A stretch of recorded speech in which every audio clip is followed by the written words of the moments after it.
بسم اللہ الرحمن الرحیم۔ السلام علیکم ورحمۃ اللہ وبرکاتہ۔ انسان اپنی زندگی کے اندر کامیاب ہونے کے لیے بہت سی کوشش کرتا ہے، جدوجہد کرتا ہے اور اپنے گول کو اچیو کرنے کے لیے بہت محنت کرتا ہے، دن رات کوشش کرتا ہے، لیکن آخر ایسی کون سی غلطیاں ہیں، کون سے اسٹیپس ہیں جو بندہ مس کرتا ہے اور اپنے گول کو اچیو نہیں کر سکتا؟ آج کی ہماری اس ویڈیو کے اندر میں آپ کو چند ایسے اصول بتاؤں گا، اگر آپ ان پہ عمل کریں گے تو آپ انشاءاللہ عز و جل اپنے گول کو ضرور پائیں گے۔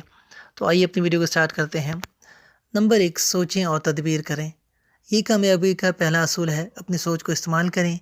اس کے کئی معنی ہیں، جیسے اپنی صلاحیت کے بارے میں سوچیں اور اپنے آپ پہ اعتماد کریں کہ جیسا انسان سوچتا ہے ویسا ہی ہوتا ہے۔ نمبر 2، کام کا منصوبہ بنائیں۔ جو کام کرنا ہے اس کے بارے میں ویسا سوچیں جیسا کہ اس کے بارے میں سوچنے کا حق بنتا ہے۔ اگر آپ نے اس کے بارے میں ویسا نہیں سوچا جیسا اس کے بارے میں سوچنے کا حق ہے تو کچھ نہ کچھ تو ہوگا، لیکن ویسا نہیں ہوگا جیسا آپ چاہتے ہیں۔ نمبر 3، اپنی ذمہ داری کو قبول کریں۔ کامیاب ہوا ہے تو اس کا ذمہ دار خود کو ٹھہرائے، اور اگر ناکام ہوا ہے تو اس کا ذمہ دار بھی خود کو ٹھہرائے۔ کہ بعض لوگ ہوتے ہیں کہ اپنی ناکامی کا ذمہ دار جو ہے دوسروں کو ٹھہراتے ہیں اور اپنی ناکامی جو ہے اس کے سر پہ تھوپ دیتے ہیں۔ دنیا ناکام شخص سے یہ نہیں پوچھتی کہ یہ بندہ ناکام ہوا کیسے ہوا ہے، بلکہ دنیا یہ دیکھتی ہے کہ یہ بندہ ناکام ہوا ہے۔ نمبر 4، بغیر محنت کچھ ملے گا یہ ذہن سے نکال دیجئے۔ بغیر محنت سورج کی روشنی اور ہوا ہی مل سکتی ہے، اس کے سوا سب کچھ محنت سے ملے گا۔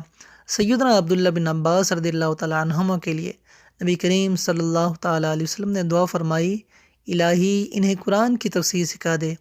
آپ رضی اللہ تعالیٰ عنہما فرماتے ہیں کہ میں قرآن کی ہر آیت کے بارے میں جانتا ہوں کہ کب، کہاں اور کس کے بارے میں نازل ہوئی، لیکن اس کے باوجود آپ فرماتے ہیں اگر مجھے معلوم ہو جائے کہ دنیا کے دوسرے کنارے ایک شخص رہتا ہے جسے قرآن مجید کے بارے میں وہ معلوم ہے جو مجھے معلوم نہیں، تو میں اونٹ خرید کے اس کے پاس جاؤں۔ نمبر 5، کوشش کریں اور کرتے جائیں۔ علم کے لیے کوشش ضروری ہے، کوشش کرنے والے کے لیے ہی اللہ تعالیٰ راستے کھول دیتا ہے، اور یہ راستہ چاہے علم حاصل کرنے کا ہو، تقوی حاصل کرنے کا ہو، معرفت حاصل کرنے کا ہو اور قرب خداوندی حاصل کرنے کا ہو۔ فارابی کہتے ہیں کہ فارابی نے کہا کہ ایک کتاب کو میں نے 100 مرتبہ پڑھا، اس کے بعد جا کے مجھے وہ کتاب جو ہے سمجھ میں آئی۔ اسی طرح علامہ ابن جوزی کے بارے میں آتا ہے کہ آپ گھر سے مدرسے دوڑتے ہوئے جاتے تھے تاکہ جانے میں وقت کم لگے۔ شیخ عبدالحق محدث دہلوی رحمۃ اللہ تعالیٰ علیہ رات کو صرف 2 گھنٹے سوتے، بعض اوقات چراغ پہ پڑتے ہوئے جھک جانے کی وجہ سے پیشانی کے بال تک چل جاتے تھے۔ جب محنت کرنی ہے تو دل لگا کے محنت کرنی ہے۔ جس شعبے کے اندر محنت کرنی ہے اس شعبے کے ماہرین جیسی محنت کریں۔ جس شخص جیسا بننا ہے اس شخص کے بارے میں پڑھیں، اس کے پڑھنے، زندگی گزارنے کے انداز اور اس کی نشست و برخاست پر غور کریں۔ زندگی میں کم از کم ایک شعبے میں تو ماہر ضرور بنیں، اور ایک وقت میں ایک ہی بڑا کام کریں، مگر اچھے طریقے سے کام کریں جو خوبصورت ہو، فائدہ مند ہو اور اچھا ہو۔ چیزوں میں خوبصورتی، جمال و کمال ہونا اللہ تبارک و تعالیٰ کو بہت پسند ہے۔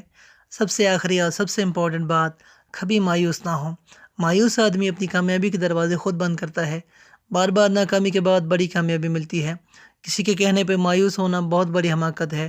یہ ایسے ہے جیسے کسی کا ہاتھ پکڑ کر اپنے منہ پہ تماچا مارنا۔ ناکامی کا جواب دینا ہی ہے تو کامیاب ہو کر دیں۔ اور سب سے اہم بات، اگر آپ بولنا چاہتے ہیں تو ایک بات ذہن کے اندر رکھ لیجئے کہ بولنا بولنے سے آتا ہے۔ اب اس کے پیچھے یا علم ہوگا یا تجربہ ہوگا یا مشاہدہ ہوگا۔